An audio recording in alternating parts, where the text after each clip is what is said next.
안녕하세요. 리엠파트너스 이승재 변호사입니다. 안녕하세요. 엄민지 변호사입니다. 요즘 저희가 많이 진행하고 있는 사건이 리딩방 사기 사건인데요. 그 중에서도 체포나 구속되신 의뢰인분 사건이 정말 많습니다. 이런 사건에는 어떻게 대응해야 형량을 줄일 수 있는지 알아보겠습니다. 생각보다 리딩방 사기 사건으로 체포나 구속이 이루어지는 경우가 많은데요.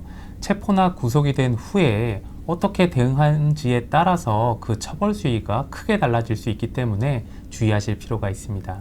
네, 저희가 맡았던 사건들을 보면요. 같은 리딩방 사건이라고 하더라도 벌금형 받으신 분들도 있고 징역 2, 3년형을 받으신 분들도 있는데요. 이렇게 형량이 크게 차이 나는 이유는 아무래도 초기 대응 때문인 경우가 많습니다. 리딩방 사기 사건이 대부분 직원부터 시작해서 팀장, 운영자 순으로 타고 수사가 올라가는 식으로 이루어지기 때문에 사건 초기에는 단순 직원이 체포되는 경우가 많은데요. 네, 이때 수사 진행 상황을 봐서 어느 정도 진술해야 되는지 또 수사 협조는 어떤 식으로 해야 되는지 결정해야 되는데 체포된 이후 첫 번째 경찰 조사에서 구속할지 여부도 결정이 되기 때문에 체포 이후에 바로 변호사를 선임하시는 게 좋습니다.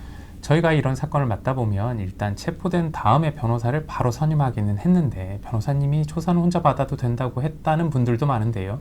조사를 혼자 받게 되면 실제로 사건에 대한 도움은 거의 못 받는다고 봐도 무방합니다. 네, 가장 좋은 대응 방법은 체포가 되었을 때 바로 변호사를 선임하시고 그 선임된 변호사님이 일단 경찰 조사를 잠깐 뒤로 미룬 다음에 의뢰인이 경찰 조사를 받기 전에 변호사를 만나서 사건에 대한 설명을 듣고 전략을 준비하는 겁니다. 이렇게 준비된 전략을 가지고 경찰 조사를 받아야지만 형량을 최소화할 수 있는 방법이 뭐가 있을지를 법률적으로 고민할 수 있게 되고 변호사를 선임한 진짜 효과를 받으실 수 있습니다.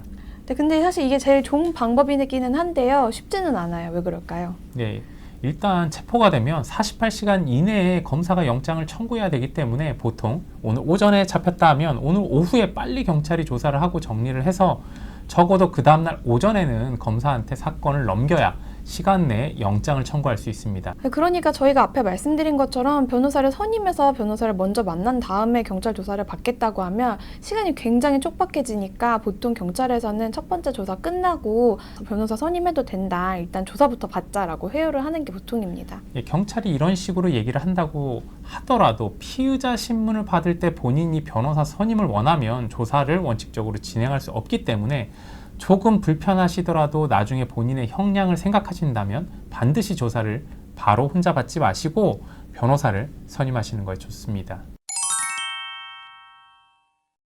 체포나 구속이 된다는 거는 결국 재판에서 실형을 받을 확률이 굉장히 높다는 거거든요. 요즘 형량은 어떤가요? 이 리딩방 사건이 최근에는 보이스피싱만큼이나 죄질이 나쁜 사건으로 여겨지고 있기 때문에요.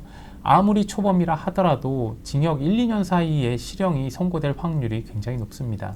네, 그리고 사건에 따라서는 피해자와 합의를 해야 감형이 가능한 경우도 있기 때문에요. 자신의 사건에서 어떤 감형 방법이 필요한지를 결정하는 것도 반드시 변호사와 상의해 보시는 게 좋겠습니다.